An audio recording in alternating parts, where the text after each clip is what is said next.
feet tucked in while your family weeps.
What it good do?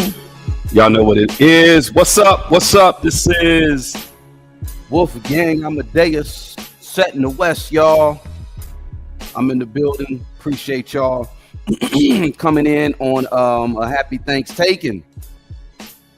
You know, that's the real name of the holiday. Happy Thanksgiving. Maybe I'll cam up. I don't know. We shall see. But welcome. What's up, everybody? Let me see. Let me bring that down a little bit. What's up? Y'all hear me good? Everything's good? How we doing? Yeah, Josh, that track, that is Ras Kass. Well, Black Diamond featuring Ras Kass. And that song is called West Coast Spitters, produced by me and my man's rest in peace, Drew Infinite. Yeah, we keeping it hip hop. That's what it is, yo. What's up, Alina? What's up, Myrna? What's up, Pat Blair? Everybody is in the building. Jag, you're in the house. What's up? Jaguar Wright is in the building, y'all. What's up? Aye. Oh yeah, you sound very nice and loud. How do I sound? My mic sound You, nice? yeah. Okay. All right. All right. All right. All right. All right. Yeah. Oh, appreciate you, Alina. There happy thanks taken. Throw some There it stuffing is. on it. Exactly. Yeah, we're just trying something out. We're trying to see how this format that everybody is playing with. Yeah, we got you. Thanks taken. I understand. That's what it is. Thanks taken. And I'm doing something untraditional, not traditional, because I think everybody right now is talking about a whole lot of other things that are going on the internet, like breaking news, right? Ray J, all that, whatever that was going on with Ray J. Maybe I'll talk about it a little bit, but I don't know. I just said let me throw a curveball, and I'm gonna speak on some very good hip hop commentary interview. I'll just say that I saw an interview. Shout out to the company man, Justin Hunt.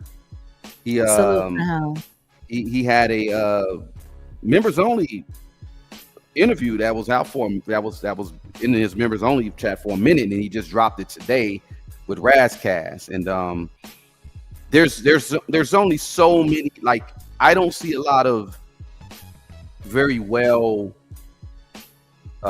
produced or just good interviews anymore, especially of people of in hip hop. And he did an excellent job. Excellent job. So shout out to him. Shout out to Ras Kass. Y'all go check out the interview, the whole entire interview. It's on the company man. That's the name of his channel, Justin Hunt. Real hip hop dude, real hip hop MC. And I said I wanted to talk about Ras, and I figured this is the best way to talk about him. It just came because I always said, number one, y'all can hate all y'all want. Illmatic is a great album. But I'm putting Ras Kass's first album, Soul on Ice, a little bit above Illmatic, and that's Nas's first album. Just because, number one, I'm a little biased because I'm from the coast, but That's Nas's best album. That is Nas's, and I love Illmatic. That's Nas's best album. But Ras Kass's Soul on Ice, if you listen to it, it is very honest. It's hip hop to the core. Let me be very clear with you. You're not getting any argument out of me when it comes to that.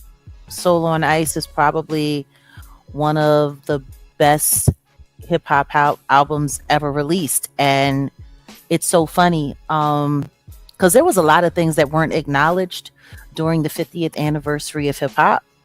Yep. And that album and Ras Kass was one of them. Yeah, you can't say real, true, and I'm not taking nothing away from Nas's Illmatic, because Illmatic is like hands down certified. What did it get in the Source magazine at the time? That was the barometer. I think it got 5 mics. I think Nas's album got 5 mics. I believe so. Yeah. So I'm not taking nothing away from Nas. This isn't about taking anything away from him. This is saying this. All right, let's take it away from hip hop and let's steer straight to jazz. Yeah. Bitches Brew and A Love Supreme. Okay. To me, that would be like Illmatic and Soul on Ice. Gotcha. The Source, you know what I mean?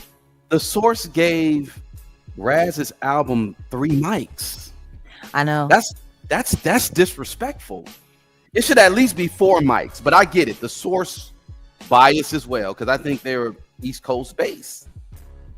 Not just that. It's deeper than that. Let's be very clear.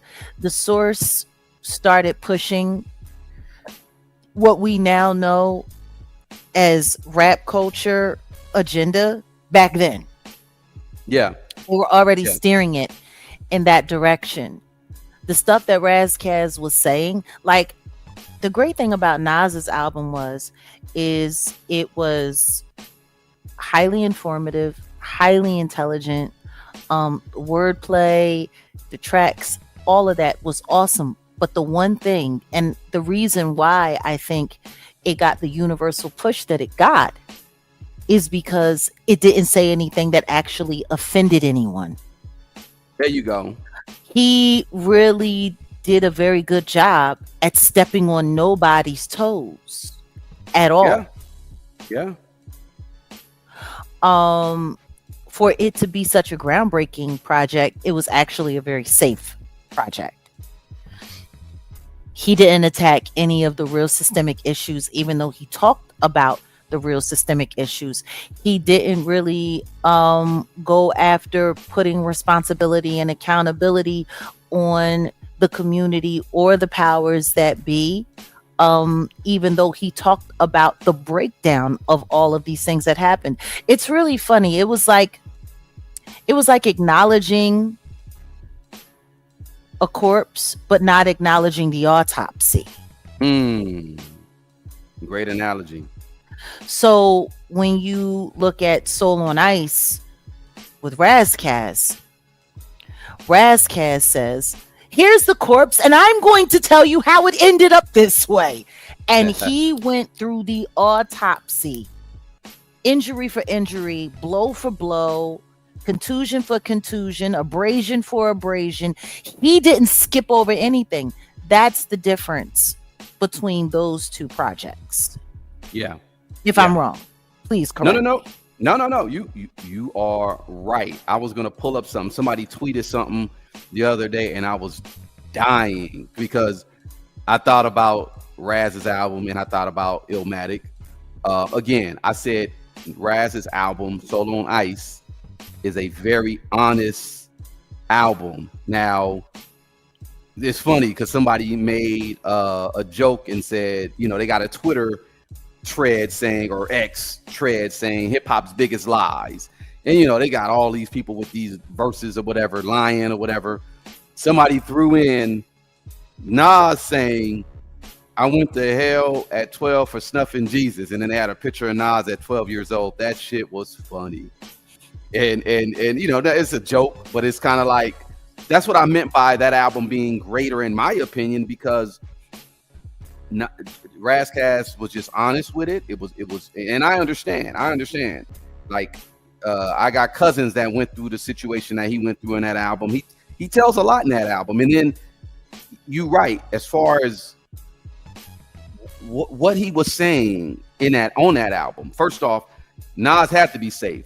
Who was it? Searchlight Publishing. He was at MC Search, right? Mm-hmm.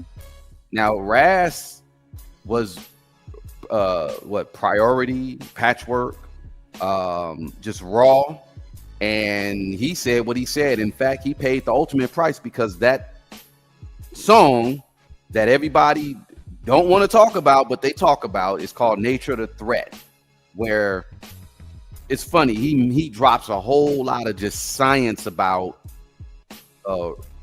racism in the world, on the world stage with that album, like a chronological breakdown of it. And then he gets to the middle of the album, middle of that song, and he starts talking about Thanksgiving of all things. Yeah. That's why you see, that's why I'm kind of I'm tying in the theme. And what did he say? If y'all haven't heard Raz's song Nature the Threat, Thanksgiving, what do he say? Now listen, when you celebrate Thanksgiving, what you're actually celebrating is the proclamation of the Pope of Rome, who later with Queen Isabella basically came up with this whole lie. The way he broke down history though, going back, it's crazy. Like, and that, like I said, I'll share with y'all, that cost him his career. Him coming out with a debut album saying such things like that cost him his career. And that's pretty much why I want to talk about a few things today about Raz's interview with Justin Hunt and how excellent it was. And I've always said this too. His career, his stunted growth, the stuff that happened to him in his career I see similar parallels to Jaguar Wright's situation that happened like in the career. The same pattern, I would say. Both dope, incredible artists, but they both had compromised growth and industry suppression. What do you have to say about that? I mean, I can see that. Yeah, I think that's fair to say. I mean, the truth is, he and I have a lot of things in common, though we were never friends. We have a lot in common. And a lot of the same people that worked so hard to move me around did the same thing to him. You know, this interview, it was very interesting to hear some of the things that he had to say. And honestly, some of it caught me by surprise because I'm sitting there listening to him spit game and then be completely blind to other things that should be obvious to him. Well, let's get into it because that's what it's about right now. I was shocked when you was breaking some stuff down when we were listening to this interview, and I'm like, yeah, wait, what? And you're like, yeah, he started mentioning certain things. He started saying certain things, and I said, oh, wait, what? And you gave it more context, and I said, oh, we're gonna talk about it. Look, so let me go ahead and play an excerpt from the interview. Again, fair use, but Justin Hunt gave me permission. He said, go ahead, rock with it. So shout out to him. Like I said, go check out the full interview over at the Company Man. The Company Man. I want to talk about your label situation again, because I think there's a lot to learn from that. You know, one of the lines you say here, you know, because I was blackballed by capitalists. Can you elaborate on that? Well, it was a play on words, capitalists. I said blackballed by capitalists for being activists, and I didn't have 10 million stacks to live. Intentionally sabotage my career means you attack my kids. That's where I was at. Like Jeff from DTP, and well, DTP, Luda and them were really, really supportive. I just saw him at the Roots picnic, Jeff. No, I'm sorry, I saw Shaka Zulu. And they were always very, very supportive of me. And I remember, you know, me not getting along with the label at all. And they had Chingy at Priority Records. And he's selling, you know, Chingy's records. He's going gold, Luda's going platinum, whatever. Luda and them was like, well, look, because we had been friends through Patchworks and all that and Homeboys. And I remember Jeff and Shaka and Luda, they're just like, well, look, man, you know, I'm sure we can make a deal with him. Like, why don't you, because you are a homeboy, we know you're super talented. Why don't we just go in and we'll just make you DTP? Which, you know, shit. You know, we gotta assist with production, make sure, you know, so you get the Luda records. I'm like, fuck it, yeah, great. Sounds great to me. I don't like these people. I don't want to be my management. You know what I'm saying? They chased away other management, but maybe they'll listen to you guys because you guys are already super successful. They want a relationship, and I'll never forget. It was right before, like fourth quarter, right before, you know what I'm saying, like Christmas, and everybody shuts down for like a month, and I remember Jeff. I'm gonna say this stuff because it's, I don't think this, I'm not saying nothing that's gonna incriminate or make them bad anyway, but I remember Jeff called me, and he's like really dejected. And I'm like, what's wrong? You know what I'm saying? It's like right before, you know, it's gonna be Christmas, the New Year's, and then the industry's basically, everybody's crashing out.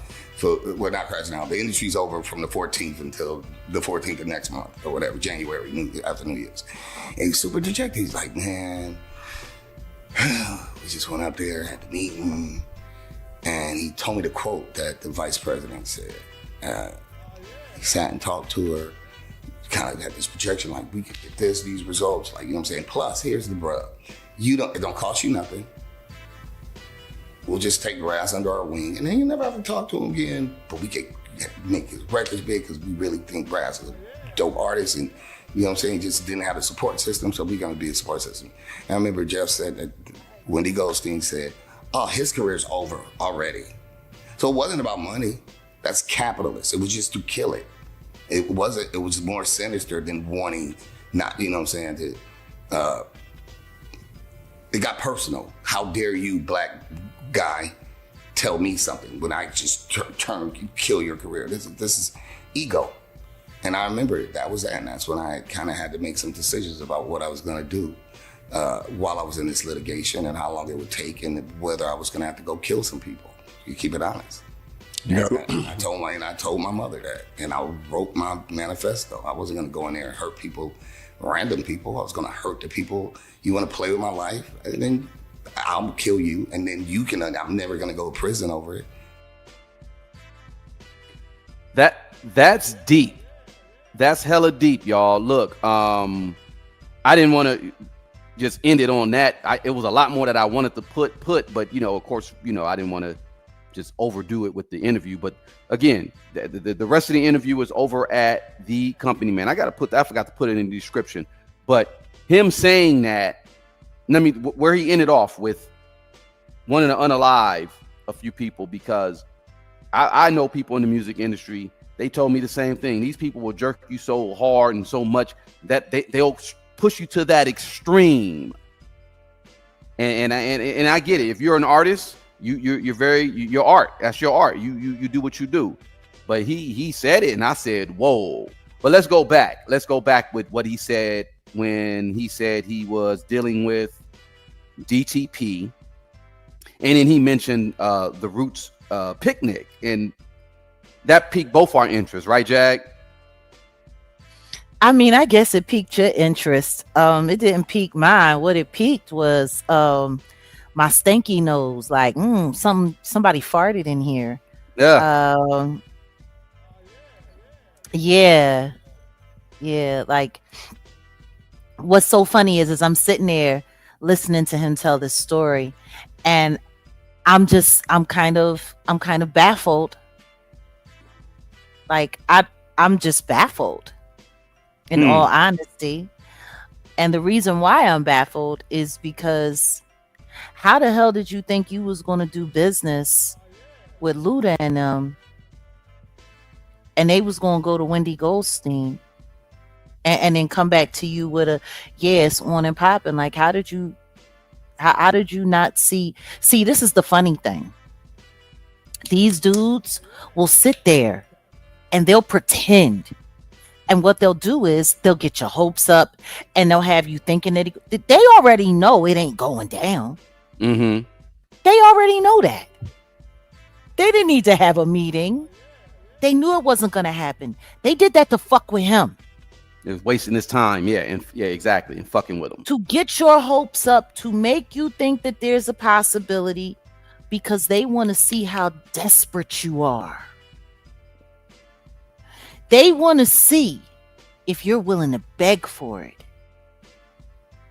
The simple fact that the name Wendy Goldstein comes up at all, and she said his career's already over. Wendy Goldstein was my A&R.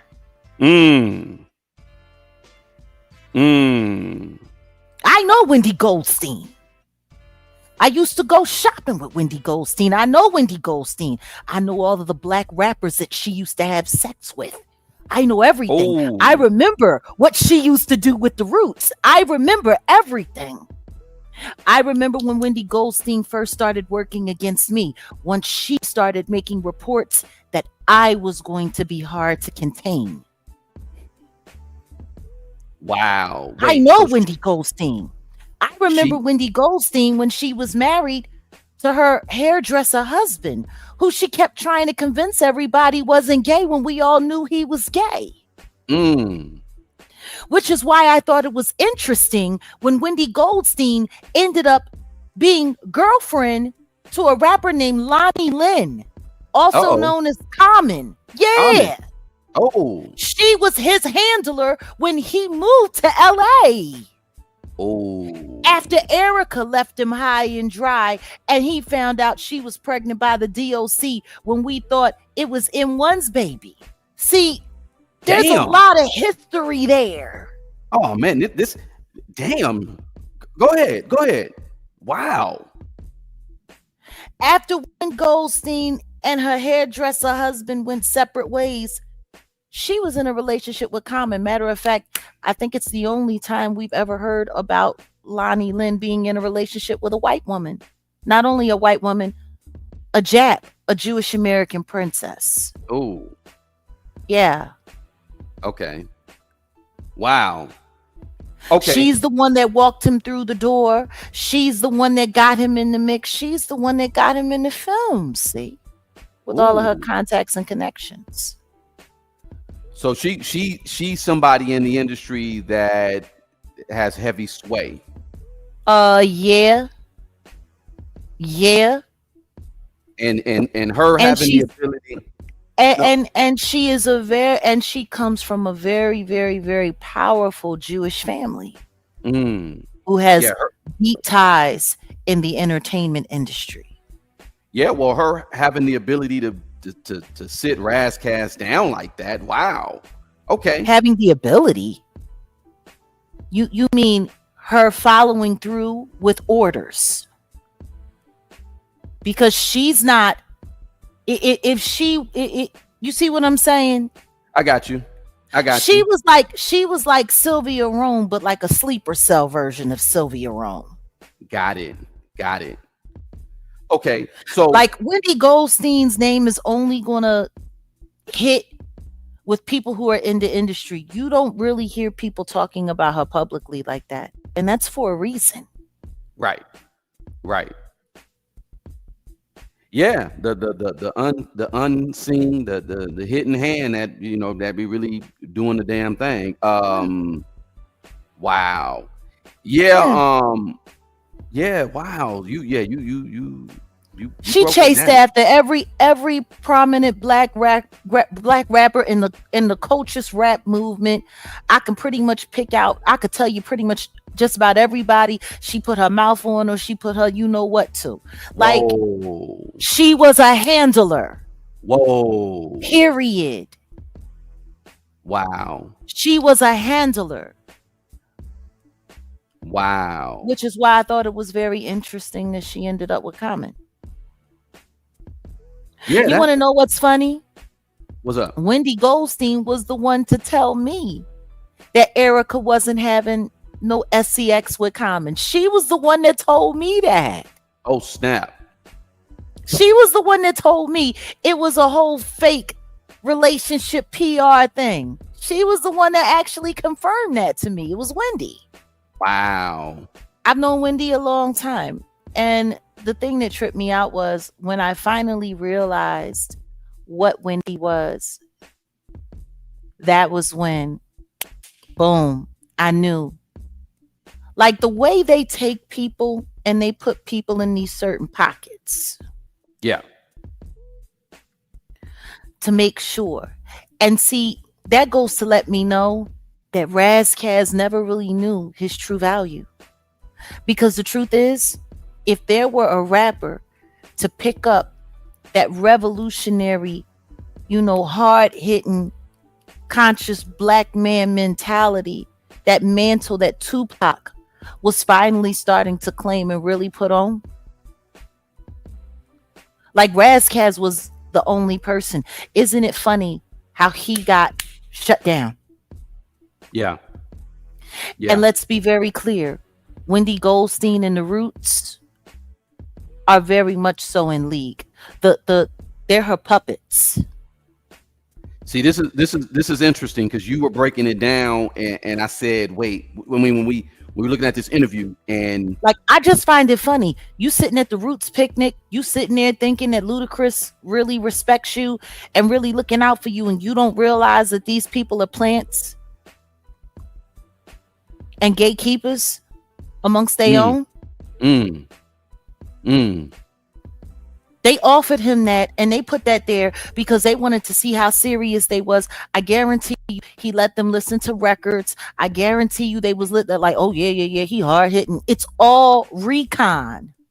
Yeah. They weren't gonna give him no deal.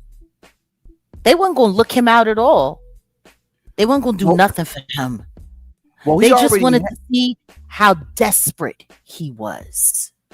He already had a deal, and like I said, he was respected in rap circles, but the music industry, like I said, they already had him marked for the nature of the threat song and what he was about. And when you broke it down and you said after Pac, because let me tell y'all this, I was 17. No, I just turned 18 when I met Ras Kass. Shout out to Q Ball from the Dog Pound. He took me over to Raz's house, and I say shit. A year prior, I just purchased Soul on Ice, and I soaked that album up, and it was one of my favorite. It was on repeat. The tape. I had the tape, bumping through L.A. in my little bucket, playing the heck out of that tape.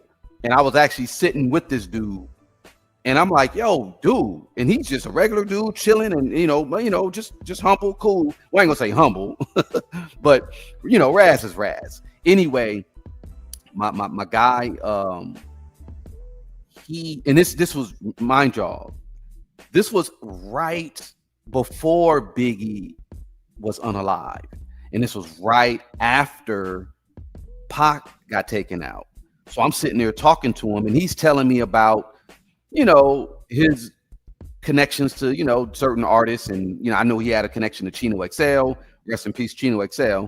Very, very dope, underrated artist from New Jersey. And I like Chino too. I love Chino. Chino had a dope album, and they had that one song. Him and Ras had a song called Riot. And Chino made it his duty to disrespect Pac on that album. Said, something about Pac getting effed in jail. And that's why on Hit 'Em Up, you hear Pac say, Chino XL, F you too.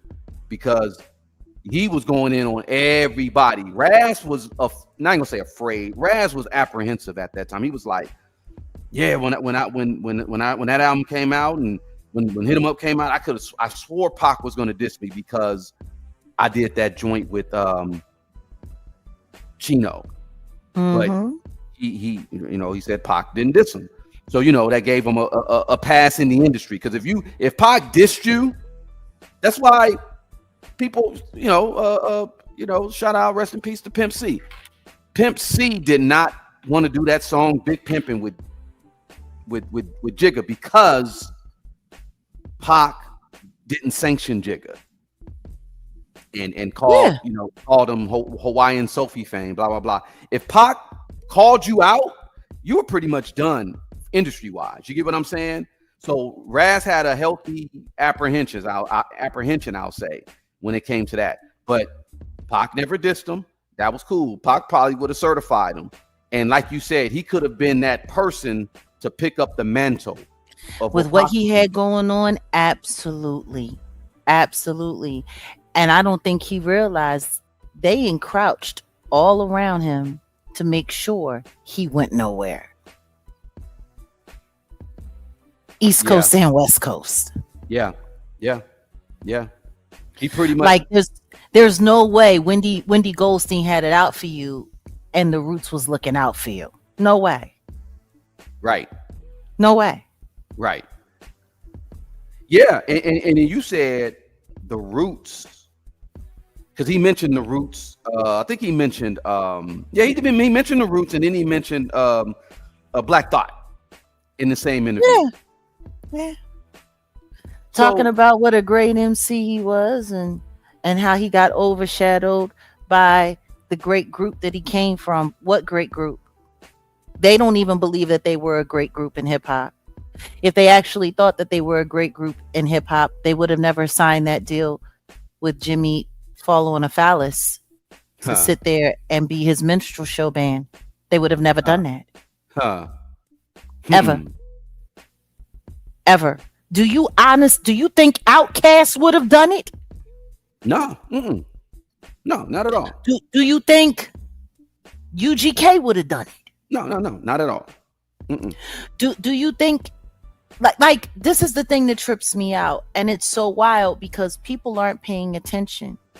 The reason why the Roots signed the deal with the Jimmy Fallon show was because of the massive IRS debt that they had. Like, it had gotten to the point where the IRS was coming to their shows and collecting their back end. It was so bad.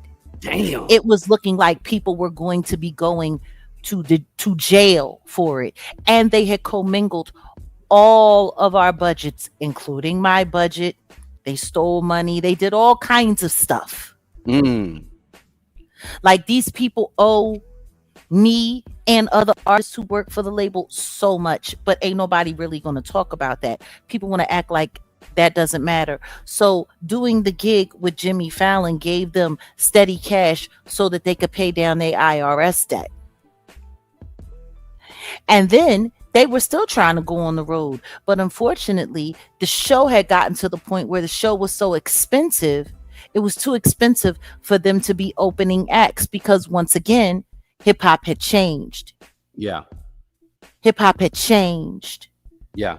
Like, they were doing shows where they were forced to open up for Chamillionaire.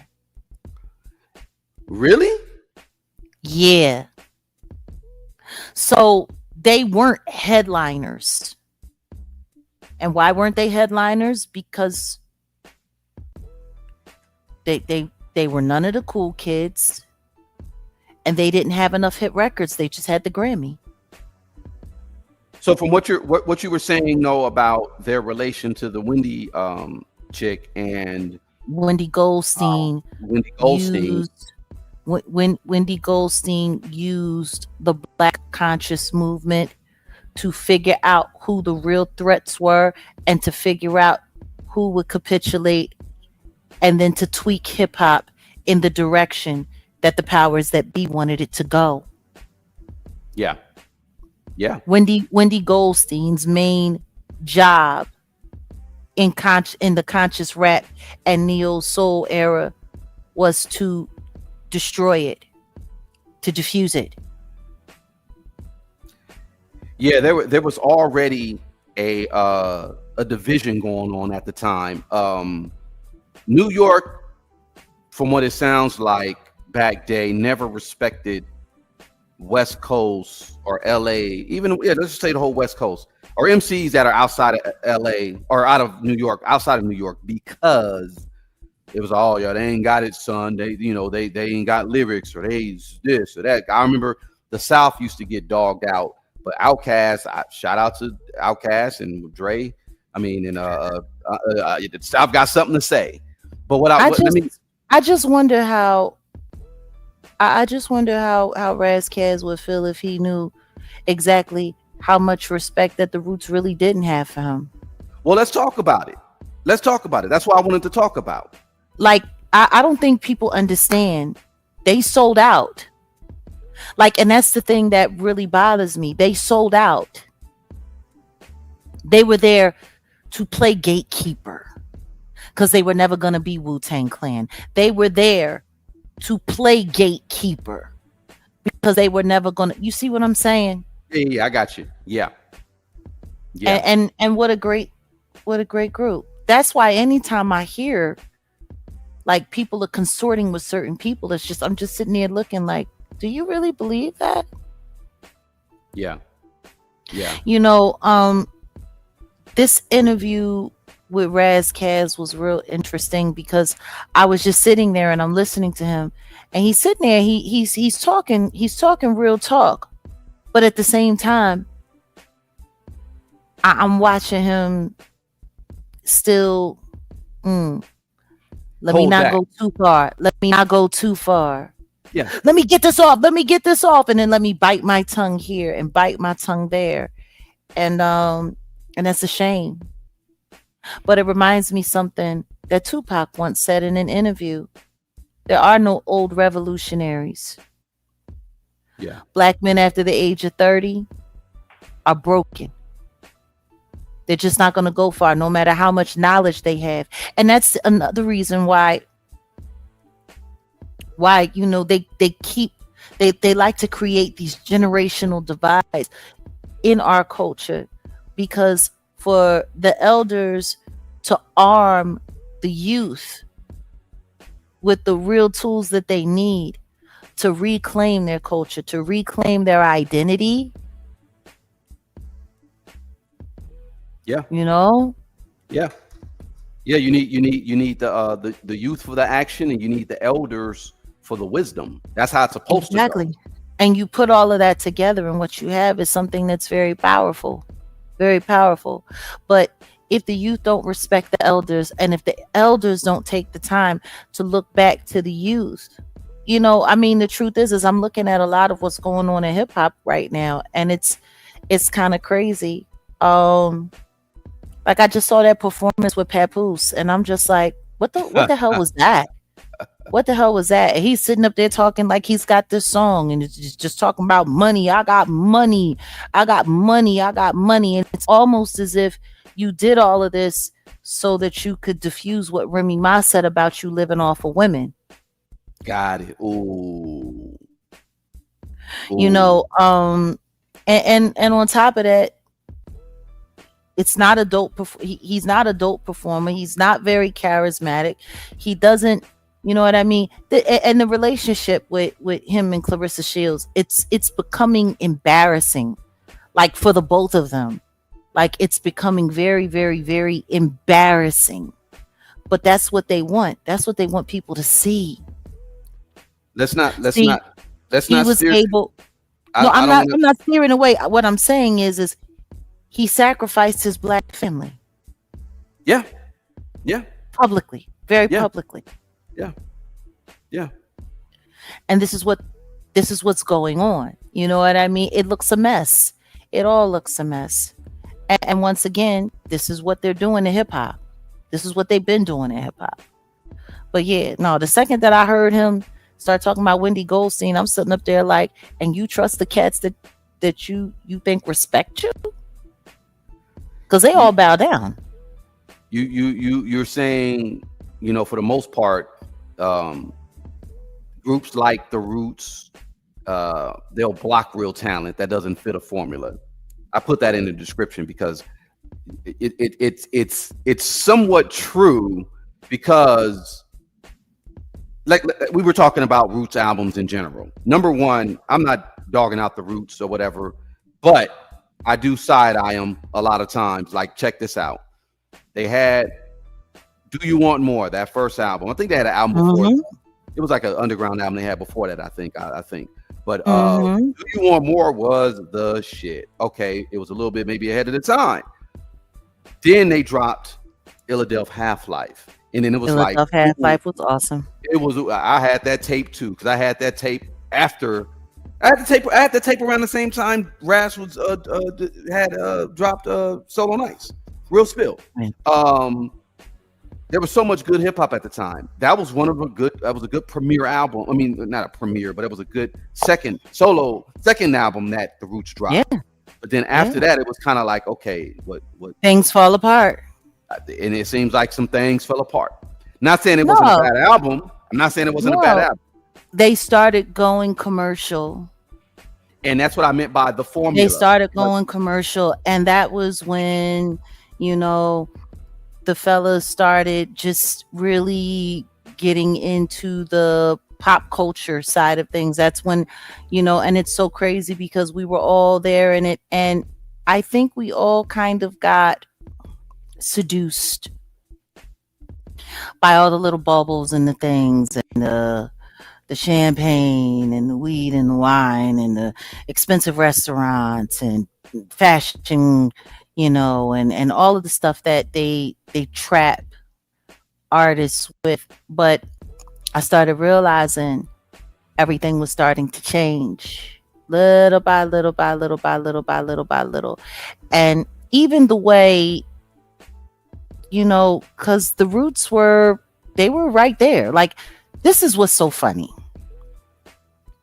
They were supposed to be conscious rap, correct? They're supposed to be legacy. They're supposed to be history. They're supposed to be black. Like, I remember when they pretty much pimped Mumia to sell that whole revolutionary thing, just like the Jigga Man did with Chacon. Yeah. You know what I mean? You don't really hear them. I think like Amir did they put out a documentary about one of the guys whose parents was in the move, and talking about their struggles through jail and all of that stuff that was going on. And honestly, that was kind of like a lightweight mea culpa because they didn't do anything to help anybody from move. Not for real, for real. Yeah. They didn't do shit. They sat there and they ran their mouth and they talked and they used it and they used it. Yeah. But, you know, especially running around screaming Mumia's name. You know, Mumia Ajubal, like, Abu Jamal, like, you know, just screaming Mumia's name, screaming Mumia's name. And, you know, so this is what they sold. But there was somebody who was working with Amir. He was Amir's hype man when Amir was, you know, breaking into his DJ era. And Amir was DJing at the bowling alleys and stuff like that, the high-end bowling alleys or whatever, and doing some lounges. His name is Yamin. Now, Yamin was a part of the crew. He was, you know, he was around. He at one point in time he helped manage Floetry, you know, and until that ended with Jay Irving. And you know, he was just kind of, Yamin was just kind of out there flailing a little bit. He was a part of, our that era, the culture. It was still real culture at that time. Yeah. You know, we had John Barber who was doing his thing. We had Black Lily, and we were doing our thing. You know, we were maintaining before everything went completely haywire. But Yamin was hype man to Amir. It was Yamin who started working with all of the little young boy rappers in Philly and pushing drill culture. Like, I'll never forget when I first started hearing about the kind of stuff, and I'm like, yo, what is Yamin on? Like, what's he on? What's going on? And they like, yeah, all the little young boys, you know, they going over to Yamin's house and they making records at Yamin's house. And I'm sitting up there like, that don't even add up. That don't even add up. And then that's when I started realizing that he was scouting talent for Amir to pimp off to the Rock Nation shit. Ooh, okay. All right. So I'm sitting there like, and then when I start looking into what this drill shit is, and I'm like, yo, these niggas they're selling death. And then they got these little niggas out in the street doing all of this crazy work in the street and then coming into the studio and rapping about it. So it's like this then. It's like, so how do you have people that were tied to and anchors of the conscious movement ushering in this shit on the low? Yeah, that's what I was about to say. It's like in your own city. This is what. Yeah, like, that's what I was about to say. It's like you got is a damn what do you call a damn thing? Pipeline. It's very bipolar where you start off with the Mumia and the, you know, Black Power, this and that or whatever movement, but then you got someone on the back end ushering in a type of drill movement. That's wild. That's wild. Like, and I don't think nobody really knows or understands that. I don't think anybody understands that Questlove and his sidekick Yamin were the ones who were fostering drill culture in Philadelphia. And look at what's going on now in Philly. Oh yeah, it's a lot of death and destruction, lots of it, and apparently STDs. Like, okay, yeah, damn. Like, it's wild. Well, look, Jag. Let me start wrapping this because we ain't gonna be here too long. Look, I put in there. I just basically said it sounds like certain individuals block real talent that doesn't fit a formula, or now I'm looking at it. It's like they're now creating, or they created a certain option to go into a death culture or death spiral for real hip hop, because people like you, and let me go back to Ras too. Ras Kass he's been called one of the greatest lyricists of all time. Just like I'm gonna put a candle I'll compare it to you because to me you're one of the greatest singers of all time, right? So your experience going through the entertainment industry, music industry, is similar to what I've seen with Ras. Now Ras is doing, he's not living under a bridge, and he mentally is still, like when I looked at this interview, this dude was still on point. Like, some things have changed. I definitely can tell, like, listening to him 30-something, 20-something, 30-something years back versus now, things have changed, but he's still on point and he still bars up. He's still a dope, like I just got his album. I just went and got that album FAFO, and I'm gonna take a listen. I was one of the dudes who was always buying. I bought every Ras album. I may have skipped maybe a couple, but from Adidas on back, and the one with Apollo Brown, and he's got dope projects, and he just doesn't get his flowers. And I know the industry. He's not going to. He's not going to. And that's the thing. He's not going to. They're going to make sure of it. But the very people that he's sitting around, it's so funny because, you were talking about, T-Pain, sitting with Shay Shay talking about, don't call any of these people your brothers because they're not. Yeah. Yeah. Don't trust nobody in the industry. This whole industry is fake. Yeah. It's real. Yeah. And guess what? And he played the game. Mm-hmm. Mm-hmm. So I also know that Ras Kass has children that are in the game as well. Dope.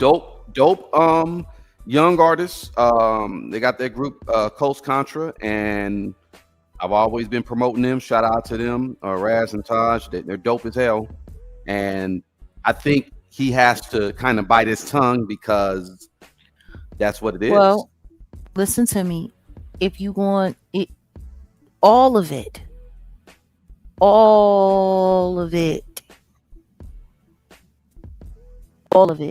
is danger. You start standing up too much, you end up like me with cremation ashes. I see it. I see it all over him. It's just sad. It's sad. It's even old lions like to roar, but it's still sad. Yeah. It's still sad because that goes to show you how real the pressure is. Yeah. Yeah. That pressure is very real. And, just in that clip that you played earlier, with him talking about he had to figure out who he was going to go handle up on. That wasn't no game. That was real shit. I know that. That wasn't no game. The question is he didn't.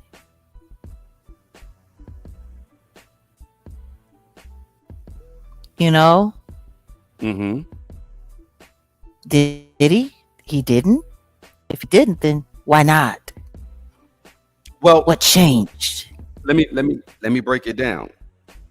From what I have observed about Ras, and not trying to, talk mess about him or anything like that, but after he had an album, Van Gogh, it never was officially a release, but Ras Kass had that album, and after that, because he's been trying to get off of Capitol Records, he during that time, this was like in the mid to 2000s, he ended up doing jail time.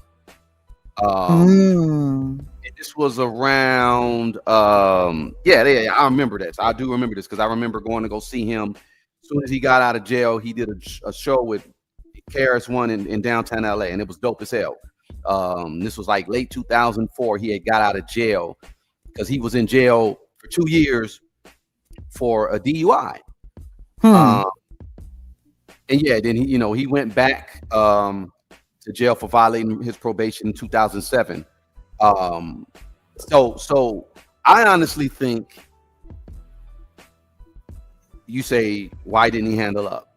I think it's because of, you know, the law. His dad is a former, I think his dad retired cop. People don't like going to jail. I tell you that they don't. And it'll Neither do I. And I think he got targeted. Like I said, I know his dad was. I think his dad, not a cop, sheriffs, I believe, Compton or Carson sheriffs. I forget. I may be wrong, but something like that. His dad was definitely in law enforcement. I have no doubt in my mind Ras Kass was a targeted individual. I have no doubt in my mind, no different than me. The question is, you know, once you've realized that, where do you move to next from there, or how do you move? And for me, what I had to learn along the way was that I had to let go of everything and anything that had anything to do with this business at all. Yeah. You know, there is no trust.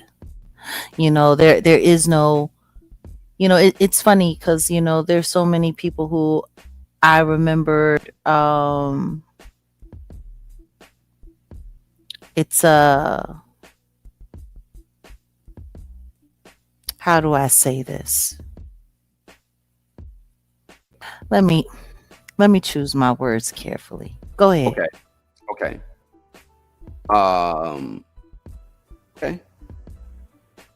Let me think about that. Okay. Well, I got a question. Sure.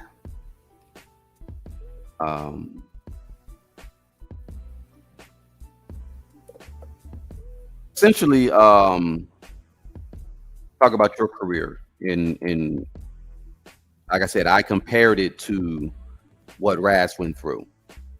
And let's just say it's almost like an industry mirror. You know, to a certain extent. After hearing his breakdown of how the industry boxed him in and what they did, and you know, I just, you know, like I said, I just told you he did, you know, actually he did 3 stints of jail time, but he did 2 while he was in the industry. Is there any part of what he said hit you hard? Like what did it reveal about how the business treats artists who don't play the game? I mean, I can't say that anything hit me hard or anything like that. It's just, that's the protocol. That's what hit me. There is a protocol for those who do not play along. Yeah. And he stated that very eloquently. There is a protocol if you do not play along. And I'm just, you know, like that comment that I showed you the other day, and somebody talking about D'Angelo, and I had, you know, screenshotted it, and they were talking about, you know, forget about the whole thing and this, that, and the other, and this gossip, and asking about what that drummer from the Roots was doing with D'Angelo right before he passed away. And it's interesting because I don't remember anybody saying anything about that. That was not public knowledge. So there's a lot of stuff that goes on, and I just look at people. What I am grateful for is I'm grateful that he's still alive to teach, to share his knowledge. I'm glad that he's still alive to be able to be a father to his children. I hope he's able to guide them. And I'm gonna pray for him, because his kids in this industry, with him being who he is a threat to them, whether anybody wants to say it or not. Lauryn Hill still being alive and her kids being in the industry, it is a threat. Yeah. Regardless, you know, I just don't think that people really believe how this stuff really works and how serious it actually is. Ras did a song, not etc., was Sunset on his first album, and he said, you know, I'm a rap fan who never saw Bam rock the park in the Bronx, but I still snap skulls in the dark. Meaning, you know, just because he's from the West Coast don't mean that he can't get busy lyrically, and he's proven that, he's shown that. So he got the love, but if he'd have got the same, like the right support early on in his career from like people like the Roots, because I mean, it sounds like he's friends with the Roots, but I don't know if you want to say it publicly or whatever, but you know, if you said the Roots were clowning him behind the scenes, it's kind of like that's not real support. Like they laughed at everybody who got blackballed. They laughed at everybody who got sat down. They laughed at everybody. And they were grateful that they got to keep getting their money. Which is why I said I find it funny that Wendy Goldstein was his Grim Reaper and they're loyal to her. And you think they got your best interest at heart. Nah, that says that's a lot. Interesting. That says a lot. And that's why I wanted to do this video, because I'm like, just take this as a example in life, y'all. Like you'll have people around you who you think are in support of you or really, you know, got your back, you know. No, it's just funny though, because he's sitting there and he's talking about how terrible his own people have treated him and how LA didn't look out for him and how LA didn't do right by him. And he's absolutely right. But the thing is you came and you started dealing with East Coast cats and you didn't see that you was dealing with the same thing. Yeah. You're dealing with the same thing. A bunch of these East Coast cats. And let me just I'll put some people on. No, because that's what he was sitting there talking about. He was sitting there talking about how he went in the East Coast cats and whoopty woo and yada yada yada. They were all watching you, dude. They were all watching you. They were all licking their chops. Let's just say they were all not even licking their chops. They was watching you. They weren't supporting you. They were watching you and reporting back.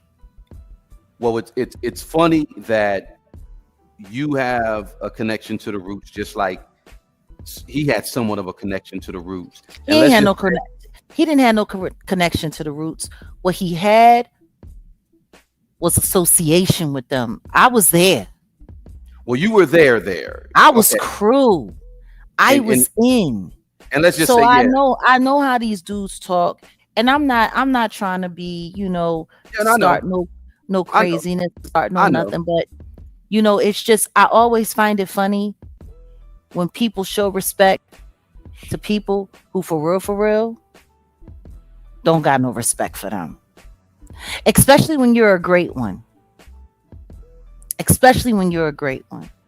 And it's just, that's why I said it's just funny to me, because listening to him and like, it's amazing that you have this much insight, but you still blind certain things. Like, to have that much insight and still be that blind is scary. It's scary. Like, I'll never forget the first time I realized I was sitting in an enemy camp that I thought was friendly. You move away from your folks who's hating on you and you think it's this and you think it's that. Like, when I left Philly and I moved to Dallas, I had to learn exactly what that was really hitting for. Okay. Like, you remember the Frenchie boy. The people that I was working with. I was there to be a supporting, positive spot for them. And meanwhile, all they was doing was spying on me and reporting back. And it didn't become clear to me until somebody told me a story that I knew for a fact only 3 people knew. And one of those people was Amir Questlove Thompson. Which means the only way you could have found that out is if it had come from him. You see what I'm saying? I had moved over 1,500 miles away from home. I had started building new associations and building new this. I'm in the studio working with this producer, that producer. Meanwhile, it was all right there it's so funny. I love it when people say you're paranoid because all you doing is telling on yourself. Well, you can get he can get his bitch ass up out of here like I just did. Got his bitch ass Wild. out of here. So It's just wild because that goes to show you even in the midst of being knee deep in turkey and gravy, the watchers are still watching. you a grown ass man and you out here doing it. Get your get out of here, bro. You're whack. Go ahead. We're gonna wrap this up though. Go ahead. And it's just so funny to me because I don't think people realize that dragnet is real. It's real. They're all watching. They're all paying attention. And the best thing you can do when you realize that you are an enemy of the industry is to take that seriously. Yeah, don't play with it. Don't play. Not at all.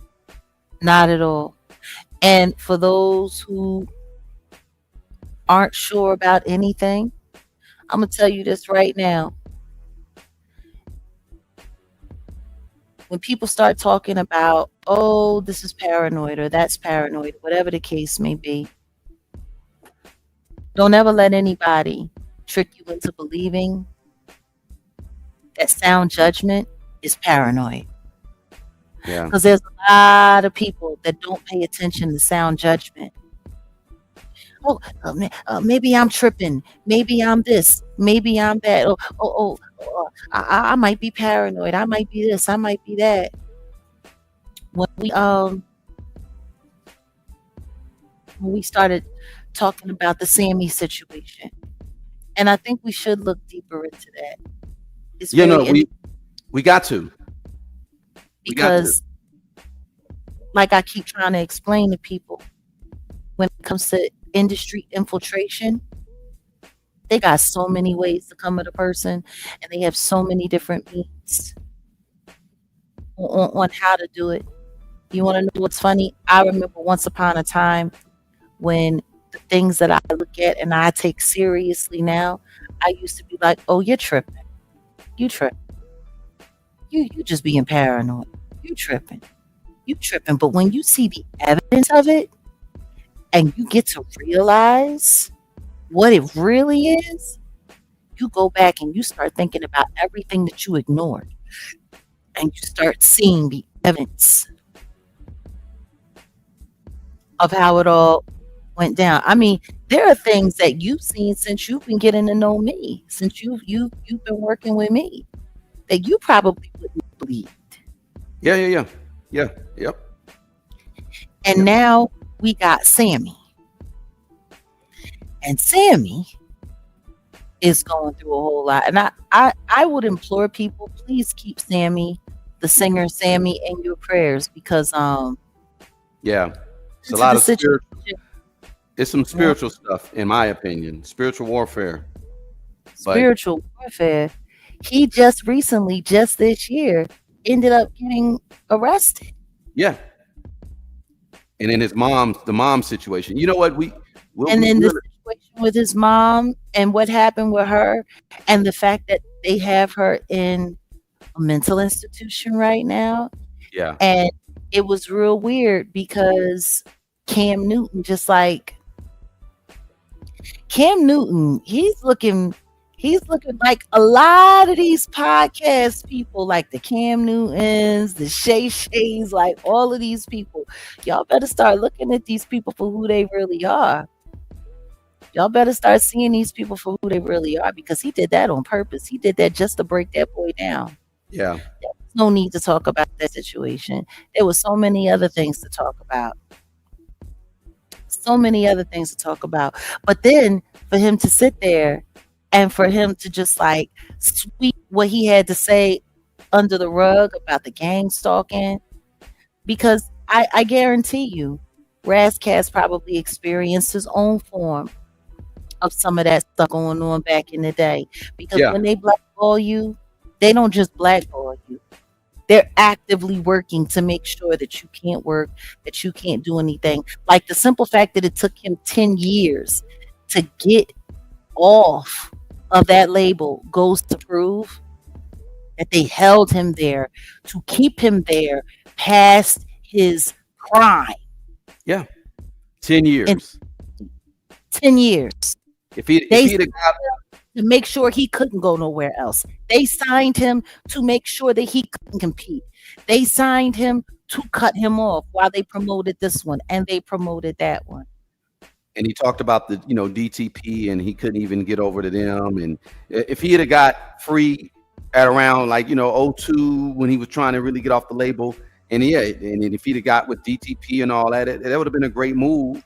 I don't know how it would have worked out per se, but I know he was doing songs with Jazzy Faye back in the day, back in the '90s. He was doing songs with Jazzy Faye or whatever when Jazzy Faye was straight singing. So and kept him on the shelf to make sure that he missed his prime, to make sure that he missed it. And when they go through that much trouble to do that, they don't stop. Yeah. Well, look. Listen to me. If he had a sign with Rockefeller, that would have been catastrophic for him. He might not even be here. You want to know who else was about to sign with Rockefeller? That was an amazing talent, Big L. And he was snuffed out and taken up out of this world 6 hours before he put his signature on the contract. Yeah, that's crazy. Rest in peace to him. Also, it's funny. Eminem was trying to sign the Bad Boy. Yeah, crazy. Once upon a time, I couldn't even see like Eminem on Bad Boy. I don't know. That would have been. I don't know. He would have been the first Machine Gun Kelly. Yeah. No, you're right. And he would have been ahead of his time a little too. It's almost like I would even. He was better off with Dre. And then speaking of Eminem, everybody don't know that Ras gave Eminem his like. Ras is really the one that gave him the cosign. Of course, Proof was there, and I think Ras was cool with a lot of them Detroit dudes. But Ras had more cachet at that time, though. Yeah. Like, I don't even think people realize exactly the trajectory that Ras Kass was on before they came for him. I know. And we can finalize the conversation by talking about that. The industry knew who was coming. I said Ras Kass, if you're from the LA and you remember the 90s, there was a magazine called Rap Pages. Ras was on there, AC Alone was on there, Medusa, shout out to the Gangsta Goddess, and rest in peace, not Self Jupiter, it was Ganja K. Ganja K was on there on the cover. And they were like, who's next coming out the West type of situation. And all of them were signed, but Ras is the one that got out a little bit more out the gate. And they still did him like how they did him or whatever. You mark the threat and you mark the threat. And it's just that simple. It's just as simple as that. Yeah, classic.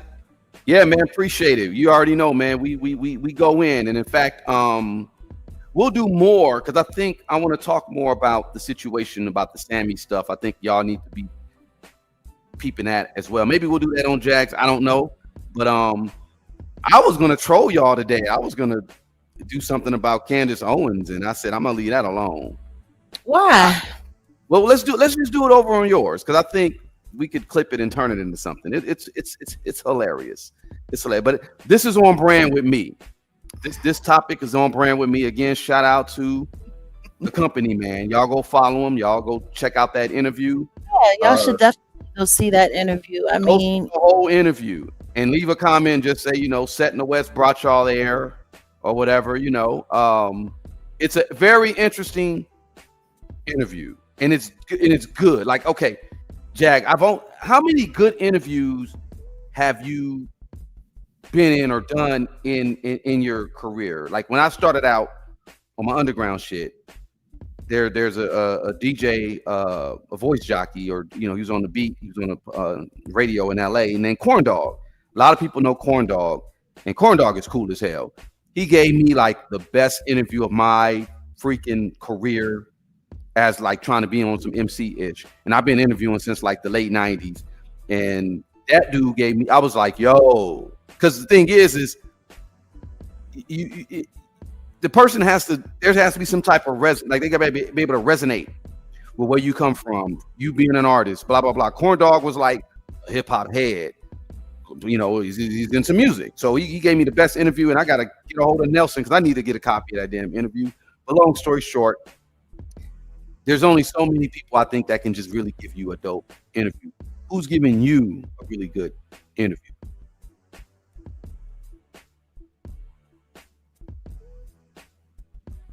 I mean, in all honesty, I think any and every interview that I've done have been great. Wendy Williams? No? Well, no. I mean, my interview with Wendy was amazing. We had a great time. And it was highly aired. And yeah, like, and that's how I can honestly say and know that, you know, salute to Wendy Williams. They shut her down because she didn't do, like, when Wendy came at you, 95%, she was 95% accurate on pretty much everything. And I would know because I sat down with her, and she dipped into stuff that I was shocked that she found out about. And once I, you know, talked to her a little bit more, I knew exactly where she got that information from. And I'm like, oh, okay, she hella thorough. She's hella thorough. Yeah. And it's sad that, you know, in this day and age, these kids don't have a Wendy Williams to really, you know, look to.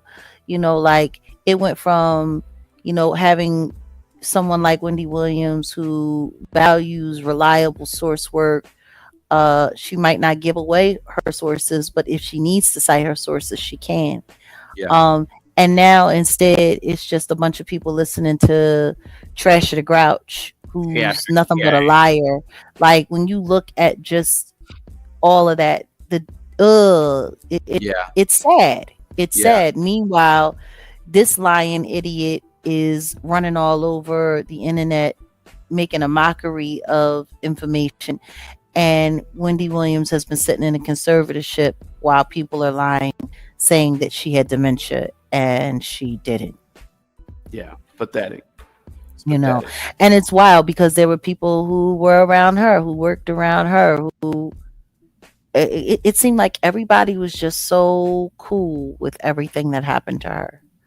You know, and it's just, it's really sad. Like, I was thinking about when we were talking about the interview that she did with Black China, and the way they had her on camera, and they were like, they were lining her up in that interview. They had lined her up in that interview. Okay.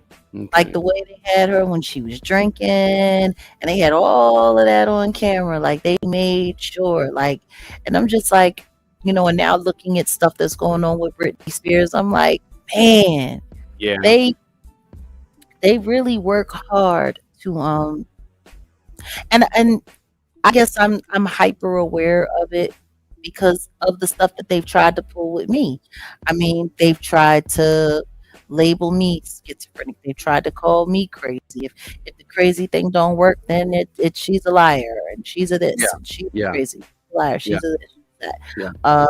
You know, the simple fact that they were even trying to find a way to put me into a mental health program just so that they could put the she's crazy so nobody would believe anything that I say on me. And it's funny because they were literally sitting here on YouTube saying that I went to a mental health diversion program and saying that I was in the program and saying this and saying that, when the truth is I was never in the program. I couldn't be accepted into the program because I was sane. There was nothing wrong with me. I wasn't mentally ill. But when people want to create that narrative, they're going to do whatever they have to do to push that narrative. And if not, then they're going to find a way to try to put a case on you. So I say all of that to bring us back to Sammy. And And I'm very interested. I'm just really, after hearing about his mom being gang stalked and what it did to her, and just listening to what he was saying and talking about how she didn't trust cell phones, she didn't trust the television, you know, she felt like she was being followed. What was that one song? I know it feels like somebody's watching me. How can it be? You remember that one? Yeah, Rockwell. Yeah. Even Sting's song, the greatest stalker song of all time. Every breath you take, every move you make. And it's kind of sad that did he use that for Biggie? Yeah, I know. Like, I don't even think anybody's paying attention that was a stalker song that they tried to give a gospel feel to. And he didn't even get permission from Sting. He stole it. He still has. They're still. Sting is still getting paid $100 off of that record. Like, you totally went broke. Like, you went broke stealing this record. But when you think about the original lyrics of the song, and then you think about Biggie in his last days said he felt like he was being watched. Felt like he was being stalked. Felt like, yeah. Well, it likely was, because there's document photos of feds watching them, and then the whole thing. Remember when the crash? Yeah, like there was a crash that happened, months before he got unalived. And broke his leg, and broke his leg in several places. Yep. He was having all kinds of issues. They were worried about embolisms from the bone marrow cracks, and it's sending stuff through his bloodstream. Like, there was a lot of stuff going on. But in Sammy's case, I'm very interested because I don't think a lot of people know that Sammy actually got involved with some internet stalkers. I don't even think he knew he was involved with internet stalkers. Internet stalkers that operate right here on YouTube. And these are people that I can tell you for a fact will stalk your family. They will gang stalk your family. They'll stalk your friends. They'll stalk you at your job. Like, I'm still wondering whether or not Poetic Flacco is ever going to get into detail and talk about his situation, because there were people that came after him when he first started, moving up in the game and making money in the game. And he was working a regular job at first. They contacted the CEO of his job to have his job. Like, these behaviors sound very specific to a certain kind of people. Yeah. And then apparently they came up with paperwork. They invented paperwork to make him look like he was on the SA registry list and was passing that around. And he had to go and prove that it wasn't. Yeah. Which is kind of funny. You want to know what's funny, though? I'm going to tell you what's funny. When you literally sit there and you talk about real stuff and people come into the chat acting stupid, I'm going to let you handle that one. Oh, wait. We got some more stupid people. Hold on. I thought I got rid of them. Well, anyway, we about to just get up out of here anyway. Yeah. But his mother? Ooh. Jacqueline Nickerson, we see you. Yes, this is live. We're back to the format we were on, and yeah, that's what it is. Let me get out of here, though. I appreciate Jaguar and her commentary, and thanks for being a part of this conversation. And shout out to Nas. We're not clowning Nas. I'm sitting here. I had to pull this up because I had talked about it earlier before I started really getting into the conversation in this stream about people that were capping in hip hop. There was a Twitter, a X account that was like, what was the biggest lie ever told in hip hop? And someone did this, and I y'all see it on the screen. This is Nas, and he says in the one song, was it halftime? He said that, where he said when I was 12, I went to hell for snuffing Jesus. But this was a picture of him at 12 years old. Hilarious. Hilarious. And yeah, Nas, one of the greatest MCs, dropped one of the best albums in hip hop. I'll say that. Illmatic is on par. Best hip hop album to date for me, in my opinion. One of the best. But Ras Kass is just as good because he was honest. That boy Razzie was honest. He kept all the way a buck. And funny thing is, it cost him everything. It did. But if you listen to that one song, The Evil That Men Do, it's sad. And it's all true story on his album. So shout out to Ras Kass. And again, shout out to the company man. Y'all go to check out that rest of that interview. I encourage y'all to check out the rest of that interview. And he got another album coming out called Leopards Eat Face. And I'm like, yo, I'm looking forward to this one. Trey D and Coast Contra, and yeah, he's got some projects. So yeah, that's what's up. What's the point? Wait, hold on. Somebody wants to be on the Summer Jam screen. Bro, what's the point of this ish? I don't get the point of this. It was the lyrics. You're effing bozo. Your mama's a effing bozo for having your clown ass, you piece of shit. You need to understand that. You need to understand context. But Sean Paul 6736 Eda. Bye-bye. I find it funny that his name is Sean Paul. Sean Paul. I got it here. Sean Paul. Sean Paul. All right, y'all. I think we'll be back later, but I don't know. We'll see. We'll see what's up. We'll see what's up. Anything you got to say? Oh, appreciate you, Auntie Leah. That's what's up. And yeah, salute to your classic. Salute, Auntie Leah. Yeah, no, I ain't got nothing. There's nothing. Actually, I do have something. Something. Go ahead. We could use 100 more likes. Please hit the like button. Replay gang. Keep liking this video. Enjoy your turkey. Yeah, and to all of the hip hop turkeys, stuff it. All right, y'all. We out. Peace. Wolf gang eating sheep, only plan for kicks. Have your sleep 6 feet tucked in while your family weeps.